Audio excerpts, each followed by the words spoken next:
A paz do Senhor, queridos. Essa semana me fizeram uma pergunta e essa pergunta é como ter um devocional.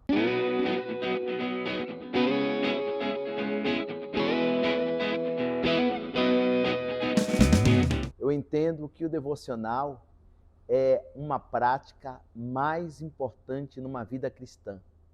Eu mesmo faço o meu devocional lendo a palavra, meditando, expressando aquilo que eu sinto. Esse devocional é um tempo com Deus, ou um tempo a sós com Deus. Você pode fazer esse tempo a sós com Deus pela manhã, à tarde, à noite. Você tem a liberdade. O importante é você estar tendo esta prática. Porque quando você lê a palavra, você se fortifica. Quando você medita na palavra, ela entra dentro de você. E quando você tem a oportunidade de expressar aquilo que você sente, você gera intimidade e relacionamento com Deus. Fazendo isso, você terá uma vida abençoada, uma vida extraordinária e o nome de Deus será engrandecido na sua caminhada. Vamos responder mais uma pergunta. Falar em línguas, somos tomados pelo Espírito Santo ou é algo que podemos falar quando quisermos? Interessante que hoje nós estamos vivendo um tempo que muitas pessoas que falam línguas estranhas, muitos têm banalizado essa ação do Espírito, que ela é extraordinária, como uma forma de relacionamento com Deus, porque nós vemos isso no dia de Pentecostes e vemos isso acontecendo nos dias atuais. E por essa atitude de banalização, nós vemos hoje que muitas pessoas, elas têm receios, elas ficam na defensiva, mas na grande realidade, a verdade não é bem assim. A verdade é que a palavra de Deus, ela nos garante que existe dons para ser manifestado e dado para a igreja. E dentro desses dons, a variedade de línguas, ou dom de línguas, que alguns falam que é línguas estranhas, outros falam que é língua dos anjos, mas na grande realidade nós sabemos que é a manifestação do Espírito de Deus na vida do homem, na vida da mulher, em cumprimento da profecia de Joel, o Espírito Santo derramado sobre toda a carne e os filhos profetizando e sendo cheios da presença de Deus. Eu lembro quando eu tive esse desejo de ser batizado com o Espírito Santo e falar em línguas estranhas. Quero falar para vocês que foi uma busca de oração, uma busca de jejum, busca de consagração, até o momento que, o dia que eu menos esperava, eu fui agraciado, surpreendido pela presença de Deus na minha vida. E eu tenho visto isso acontecer na vida de muitas pessoas. Quando nós vemos uma pessoa tomada pelo Espírito Santo, ele não é tomado simplesmente por estar fingindo. É algo que é a manifestação do sobrenatural de Deus.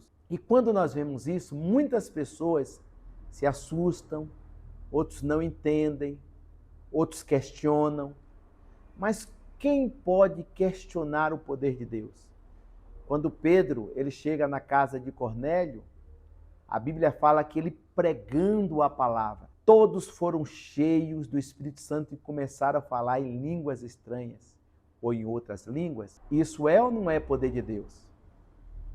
Existem muitas pessoas falando que isso é uma ação do Antigo Testamento, mas você vai ver na vida de Pedro, na vida de Paulo, dos apóstolos, essa manifestação do poder no Novo Testamento.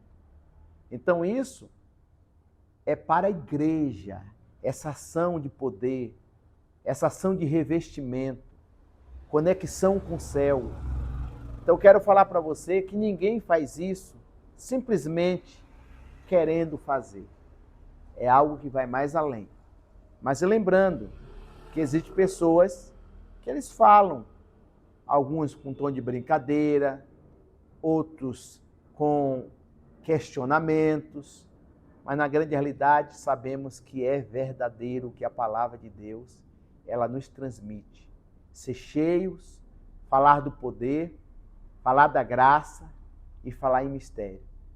Eu entendo isso como uma ação divina da graça e da bondade de Deus na vida do homem e na vida da mulher, na vida do ser humano. Que Deus te abençoe e que você cada dia seja cheio e impactado pelo poder de Deus.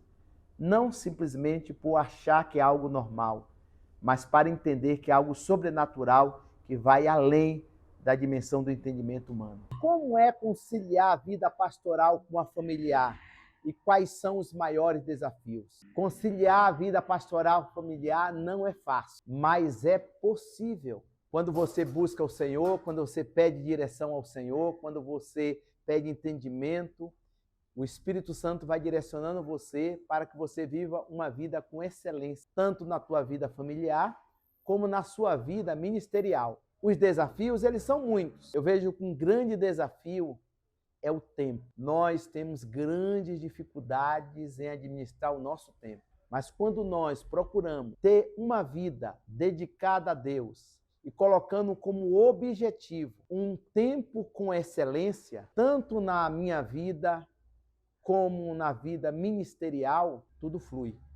Porque a minha família vai desfrutar esse convívio com um tempo de atenção, um tempo de amor, um tempo de relacionamento. E isso é importante para que nessa junção você tenha uma vida ministerial abençoada. Eu, por exemplo, no começo do meu ministério, tive muitas dificuldades, porque me envolvia constantemente na igreja e a família sempre ficava a desejar. Isso fazia com que houvesse um afastamento com a minha esposa, com meus filhos, e na minha mentalidade eu achava que eu estava fazendo o que era correto. Mas com o tempo, com a maturidade, com os ensinamentos, eu descobri a importância que você tem de dar atenção para a sua esposa, dar atenção para os seus filhos e você desfrutar um momento com eles. Certamente fazendo isso, como eu fiz, você vai estar na igreja executando, fazendo o trabalho do Senhor com muito mais excelência. E entendendo que eles também estarão protegidos e seguros. Eu quero dizer para você, se funcionou para mim e tem funcionado, funcionará para a sua vida, para o seu ministério, e você vai viver algo excelente da parte do Senhor. Deus te abençoe.